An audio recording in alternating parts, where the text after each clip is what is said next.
শুক্রবার দুপুরে Balurghat super speciality হাসপাতালে এক অনুষ্ঠানের মাধ্যমে রাত্রিকালীন ক্যান্টিন পরিষেবার আনুষ্ঠানিক সূচনা করা হয়। এই উপলক্ষে উপস্থিত ছিলেন রাজ্যের ক্রেতা সুরক্ষা দপ্তরের দায়িত্বপ্রাপ্ত মন্ত্রী বিপ্লব মিত্র এবং বালুরঘাট পুরসভার চেয়ারম্যান অশোক কুমার মিত্র।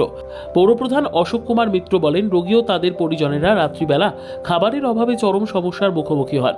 এই নতুন ক্যান্টিন পরিষেবা তাদের সেই সমস্যা অনেকটাই দূর করবে। সুলভ মূল্যে খাবার পাওয়ার ব্যবস্থা রাত্রিকালীন পরিষেবার বড় দিক। আমাদের অঙ্গীকার বালুরঘাটবাসীর জন্য উন্নততর স্বাস্থ্য পরিকাঠামো এবং পরিপূরক পরিষেবা নিশ্চিত করা। অনুষ্ঠানে উপস্থিত ছিলেন হাসপাতাল কর্তৃপক্ষ, পুরসভার প্রতিনিধিরা এবং এলাকার বিশিষ্টজনেরা। এই ক্যান্টিন এখন থেকে প্রতিদিন রাতে খোলা থাকবে এবং রোগী, তাদের আত্মীয় স্বজন ও হাসপাতালের কর্মীদের জন্য খাবার সরবরাহ করবে। এই উদ্যোগকে ঘিরে রোগী ও পরিজনদের মধ্যে স্বস্তি ও সন্তোষের আবহ দেখা গেছে।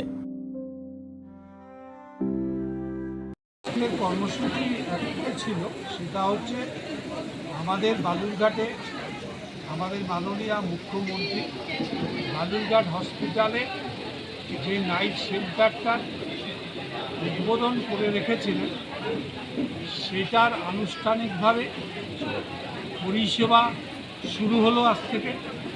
এবং সঙ্গে সঙ্গে একটা বাড়তি জিনিস, যেটা বালুরঘাটের হসপিটালে চিকিৎসার জন্য মানুষরা আসেন, তারা যে সুযোগটা বাড়তি পাচ্ছেন, সেটা হচ্ছে একটা ক্যান্টিন আমাদের মিউনিসিপ্যালিটির পক্ষ থেকে। এখানটায় আমাদের চেয়ারম্যান মিউনিসিপ্যালিটি অশোক মিত্রের নেতৃত্বে এখানকার বালুরঘাটে যারা রুগী নিয়ে আসবেন সেই সমস্ত মানুষরা পাচ্ছেন। সেটা হচ্ছে একটা খুব অল্প পয়সায় খুব ভালো পরিবেশের মধ্যে ক্যান্টিনের একটা উপহার।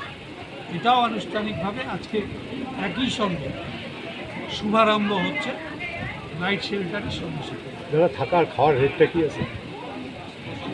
এটা 80 টাকা করে থাকার জন্য পার বেড এইভাবে আছে। আর ক্যান্টিনের যে জিনিস খাবে সেই জিনিসের উপরে মূল্য তালিকা একটা দিয়ে দেওয়া হচ্ছে, সেই অনুযায়ী খাবে। অল্প একটা স্বাস্থ্য দপ্তর পক্ষ থেকেও স্বাস্থ্য দপ্তরে যারা কর্মচারীরা আছে তাদের জন্য একটা বিশিষ্ট ছাড় ক্যান্টিনে সেখানটায় দেওয়ার ব্যবস্থা আছে। ব্যুরো রিপোর্ট, উত্তর বাংলা সংবাদ।